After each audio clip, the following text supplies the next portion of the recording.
The new United Nations Development Programme or UNDP Human Development Index has placed India at a low 134 out of 193 countries on the basis of an assessment of several key criteria. Disappointing at one level, but a massive improvement in some respects from where India was, say, in 1990. The report records major gains in life expectancy, education and gross national income. What are the specifics of the report? Let's get into that. For starters, life expectancy in India has risen to 67.7 years. The gross national income per capita is up to $6,951. There has been demonstrated progress in reducing gender inequality. However, India still ranks 108 out of 166 countries in the Gender Equality Index, so that's a matter of concern. There are large gender gaps in workforce participation as well. There's a 47.8% difference between women and men.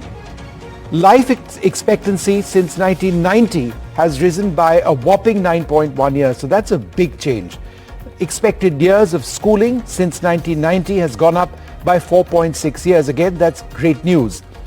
Gross national income per capita has grown, again, a whopping 287% from where we were back in 1990. So it is very good news when you look at where we were a couple of decades back. But in terms of where India stands now among several other nations, perhaps a lot more needs to be done. Joining us now, a very special guest, Caitlin Weeson is the UNDP chief in India. Thanks, ma'am, very much for being with us. In one sense, the headline is India at a low of 134 out of 193 nations. Broadly speaking, why is that the case? What does India need to do to improve in the development index?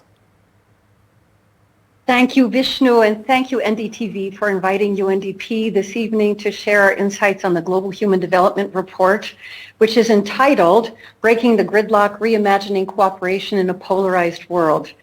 In terms of, we try to stress that the comparisons year to year are not really, it's not, as the indices and data shift and change, it's not really comparable to compare one year to the next. But what we can say, as you have already highlighted, that there has been progress overall. There has been progress since the last HDI was produced for India. And as you also point out, there's been considerable progress when you look backwards over the last 3 decades from 1990. Mm-hmm. So I think why India ranks where it ranks, I think, is what's important is to look at the progress within country and also within some of the neighboring countries. I think what you've also highlighted has been the areas of improvement, and I think the considerable improvement from the last report was in, you highlighted very nicely all the key indicators of the Human Development Index, is the GNI per capita rising from 6,542 to 6,951. When we look at how India has performed when it compares with other South Asian countries, there are some very good, there are areas of good performance, there are areas that need improvement, and I think you've highlighted some of these already. And the area that needs improvement, while there has been good performance on reproductive health, mm-hmm. better than most Asian countries, there's more that can be done to improve life expectancy at birth and critically female labor force participation. I think that's what you have highlighted. And so I think this is something that India will need to focus on moving forward into the future. You spoke about South Asian nations. Bangladesh has seen considerable growth in the last couple of years.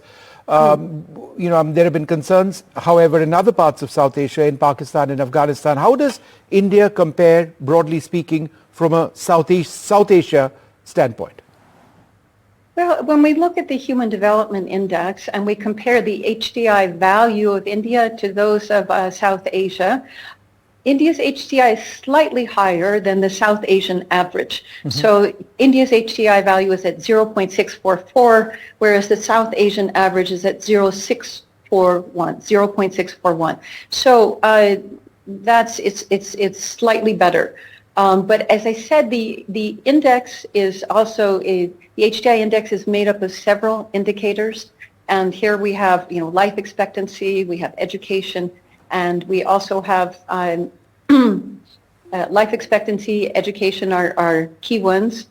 And I think there has been very important improvement in these areas from India, but certainly more that can be done. Where we've seen improvement in India in the overall mean years of schooling and absolute schooling, there's more room for improvement in terms of the quality of education and focusing on these. You know, I talk yeah. about this quite frequently. India's demographic dividend is a gold mine in a sense. We've got a very young population going forward for the next couple of decades. You know, there is great potential in this country.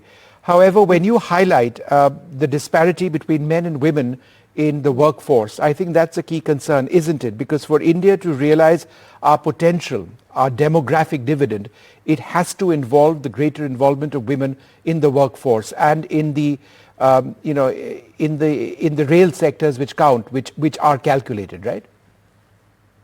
Absolutely, absolutely. And I think where we've seen the you know, incredible growth, economic growth that India has witnessed, and we've looked at the GNI per capita, where the real focus needs to be on the quality of that growth. Is it reaching women? Is it reaching youth? Is it reaching those that are marginalized and most left behind? And not only is it reaching them, but how is it reaching them in terms of the quality of the jobs that they're engaged in? And I think one of the findings also is that women are disproportionately in jobs that are low paying yes. and low skilled. Yes. So there's really a need to move and shift this engagement of women and women-led development for the benefit of India and moving forward. The expected years of schooling since 1990 has risen by 4.6 years. That's great news. What is it now in terms of, broadly speaking, how many years on an average are students going to school? So broadly speaking, it's about 12.6 years at this time. So that includes preschool as well, right? Yes. Yes, it does. So if that includes preschool, then, you know, a large number of kids would actually go beyond class 10. Or perhaps even into class 11. Correct. While not quite graduating from school, which is obviously deeply problematic. But that's an improvement in many senses as well.